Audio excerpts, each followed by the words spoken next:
Carry on. Awesome. Let me just switch to extend the display. OK. Can you guys hear me? Awesome. Are you awake?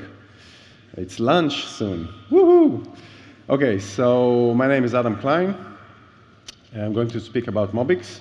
As Naomi said, I'm a web developer by day, open sourcer by night. I'm also the CDO of a company called 500 Tech, which I'm going to speak about later.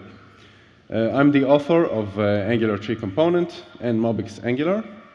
And I also released a new package lately. It's called the Shachar. It's my new baby boy. Oh, thank you. It's still in alpha, so there's a lot of bugs and unexpected behavior. Yeah. I'm not the main contributor, by the way. I just did the initial commit. Okay. Enough baby jokes.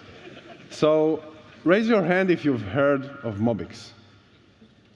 Okay, got a few people. Raise your hand if you've used MobX. 2, 3. Oh, nice. OK. Raise your hand if you're alive at the moment. Nice. Most of you are alive. I see some dead people in the audience. OK. You can't learn MobX if you're dead.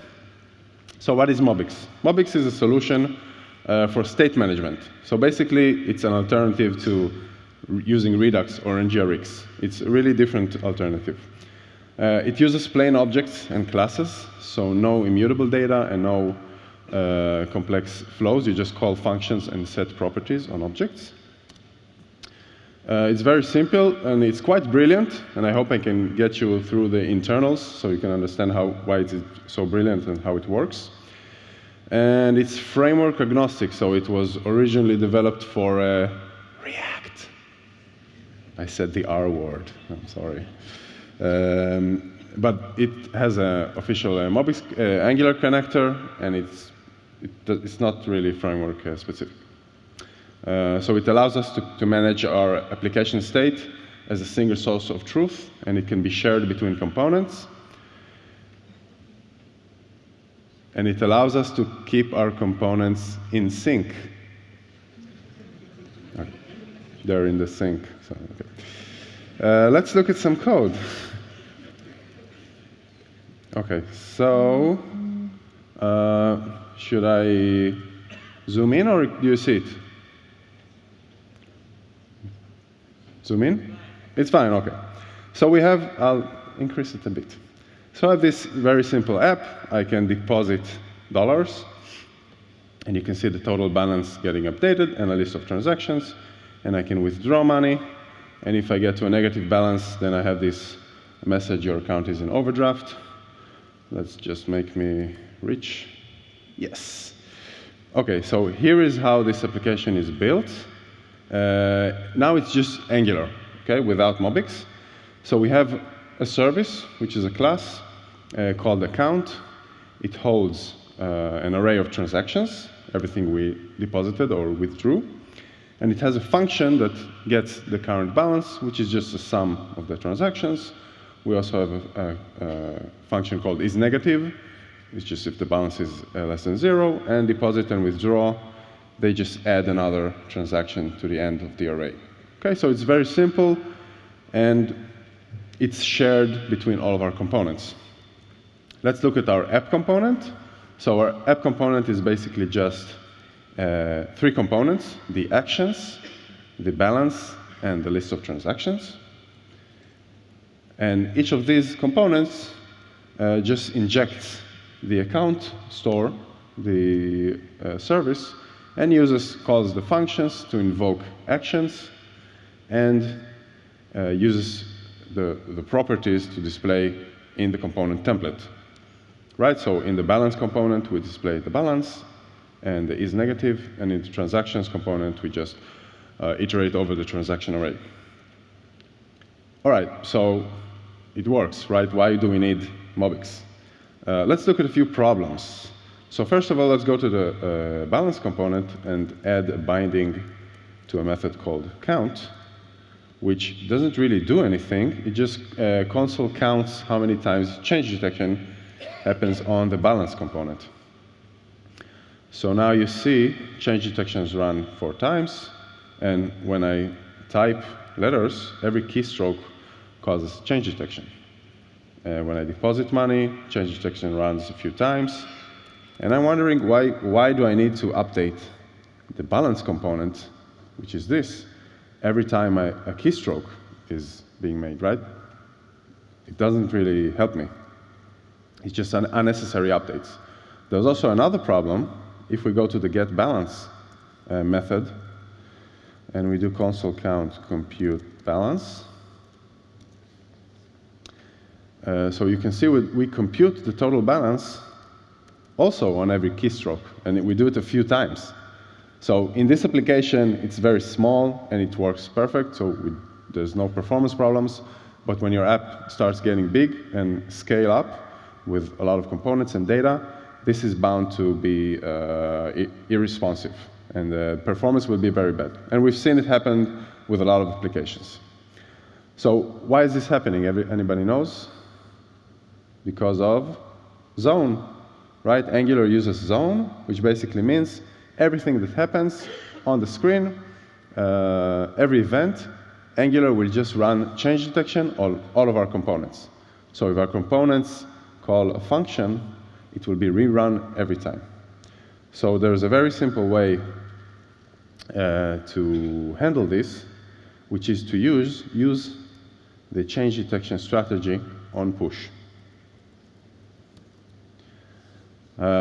This basically tells Angular, listen, Angular, I got this. Okay, this one is on me. You go to sleep, and I wake you up when you have work to do.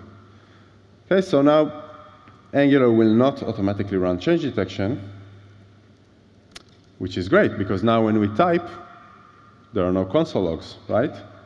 But when we deposit money, our components are not updated, because Angular is asleep. So now it's our job to run change detection on the components that need to be updated. And we do this using MobX. So the first thing to do is to install MobX and MobX Angular and import the MobX Angular model, which I already did.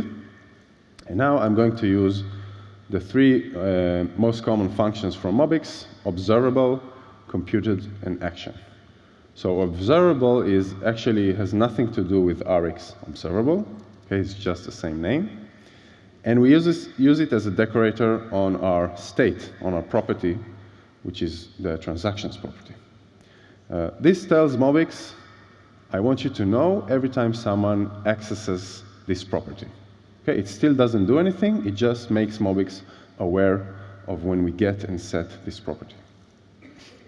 Now, in order to observe this observable, we use a directive from MobX Angular called MobX autorun.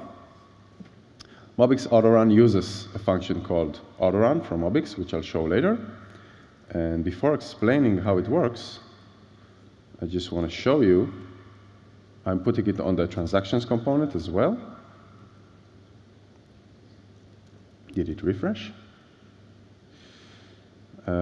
So I just want to show you, when I click deposit, it just works. So when I type keystrokes, nothing happens. You don't see anything in the console. But when I actually change the transaction array, because it's an observable, MobX knows that it needs to run change detection again on our components. And you're probably wondering, what? Like, how does this work? It looks like MobX knows how our components are using the state. Well, it does know, and I'm going to show you later how it works. But you can still see that when I deposit new money, the balance is computed twice. Why is it computed twice? Because the balance component it calls get balance, which computes the balance, and it also calls is negative, which calls get balance. So we recompute get balance. So now we're going to use the second method from MobX called computed. In order to use it, we have to make our transform our functions to getter functions. We can use the decorator computed. And now we have to use balance and is negative, as if there were a regular property. Okay, it's just ES6 getter or TypeScript getter, if you know it. We'll also do the same thing in the balance component.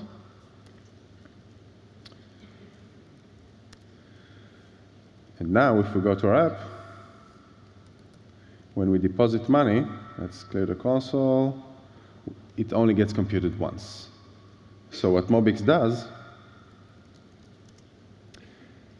is the first time you call balance, it will calculate the balance, and MobX sees that you're accessing these dot transactions, and it will build something called a dependency tree. So it knows, okay, first I'm going to cache the value of the balance. So the next time you call balance, it will just retrieve the cached value. And the next time you change the transactions array, it will recalculate all the computed values and trigger all the reactions, which in our case is the render functions, of the detect changes functions of our components. So that's pretty nice. And now, for the final, not the final, but the last one I want to show you now, is the action decorator. And the action decorator I put on all the functions that mutate the state. This is not mandatory, but it's very good because, first of all, it will allow us to do some really nice logging in debug tools, which I'm about to show you. Second, it runs the function inside a transaction, which means if I had more assignments, more property assignments inside the function, it will not trigger all the observers and computed values for each assignment. It will wait until all the action is complete and then trigger all the reactions. So now that we have action, let's go back to our app. And you can see that MobX Angular tells us, hey, listen, if you type MobX Angular debug true, then MobX will now log everything to the console. So let's see that happening. Deposit. Oh, cool. Action deposit. Let's withdraw some money. Action withdraw, nice. Now when we look inside, we can see, okay, we deposited $1,000. That doesn't really matter. Some things happened, and then we had a reaction. Transactions component dot detect changes. So this is the transaction component, and the reaction to changing the transaction array was to run detect changes. That's why our component gets updated. We also see two computed values getting calculated, which are the balance and the is negative computed values, and only then it will run detect changes on the balance component, which is this one. So you can see that it does have very intimate knowledge of how our component depends on the state and on the computed values which are derived from the state. So computed values really allow us to keep our code very declarative. We don't want to save the balance on the state because then we duplicate state. We have to recalculate it every time it changes. So we want to keep our code declarative and use MobX for performance. The second thing we can do is just right-click on every component, Angular component that we have, and MobX debug will console log the dependency tree of this component. So it kind of gives us a glimpse inside the internals of MobX. So MobX says, okay, balance component detect changes. It depends on account is negative and account balance. And we can drill down more and see account is negative, it depends on balance, and balance depends on transactions. So we can really see what's going on under the hood, and it's easier this way to follow it. And okay, so this is the basics of MobX. Knowing this, you can really manage your state easily with services. So you can think about this like a smart change detection for Angular, right? When you first, remember when you first heard about change detection or digest cycle, you're like, oh, I wonder, that's probably a really smart mechanism. It knows when it needs to update. No, it doesn't. It just updates everything all the time. This mechanism is really complementary to Angular, in my opinion. Okay, I have some time, so I'm going to show you what using MobX without Angular looks like. So I'm going to do something which is pretty simple to do with MobX, and that's to automatically persist the state and to local storage and load it from local storage. So the first thing I'm going to do is import autorun from MobX. And autorun just gets a callback as a parameter. And inside here, we can just do local storage dot saved transactions, and we will stringify these transactions. And so what this does is just automatically save to local storage every time transactions change. But again, how does it happen? Let's just first see that it works. So I'm depositing money, I'm withdrawing money, and local storage save transactions has the array. So let's walk you through what's going on. The first time you call autorun, MobX will take this function and it will invoke it. But it also knows which observables and computed values you've used, because the observable decorator actually turns the transaction array into a getter and a setter function. So now, after the first run, it builds the dependency tree. So it knows that if transactions change, it needs to rerun the autorun function. And now when we deposit money, we change the transaction array. MobX says, OK, let's rerun the autorun. And if you think about it, it's really brilliant. So when we go back to our, let's say, a balance component, basically what it means is if we used something inside our template, then if it changes, we want to know about it, right? And we want to run change detection. And everything happens automatically. If I show you the code of MobX Angular of the MobX autorun directive, it's very simple. It does some setup, blah, blah, blah, debugging, and then this is like the actual code. It just runs view detect changes inside autorun. And view detect changes basically goes over all of our binding in our template. So if it used something, it will be re-invoked when it changes. So now just to complete the saving and restoring, I'm going to ask if local storage save transactions, then this transactions equals JSON parse this. So basically in the constructor I'm saying if I save transactions, let's load them into the transactions array, and boom. That's where you clap. No need to get up. You can sit down. Okay. It's not me, I'm just showing you. I didn't write MobX. I just really like it. So I can deposit, withdraw, I can see everything that's going on. I can see how it affects my application. I get really good performance and very good declarative code. And if I refresh, then it stays. OK, let's go back to our presentation. So what else? What else? So there are a few other good benefits about MobX. First of all, async flow is really simple. You just do stuff called get promises, then you can do other stuff, and everything will work. It also works with AngularJS really well. And there's a project called MobX Stately, which is a pretty new project. It's based on MobX, written by the same creator, and it gives more structure to the state. It allows you to define models that automatically have automatic associations between them. And it also supports time traveling, undo, redo, and dev tools and more cool stuff, if you like more structure.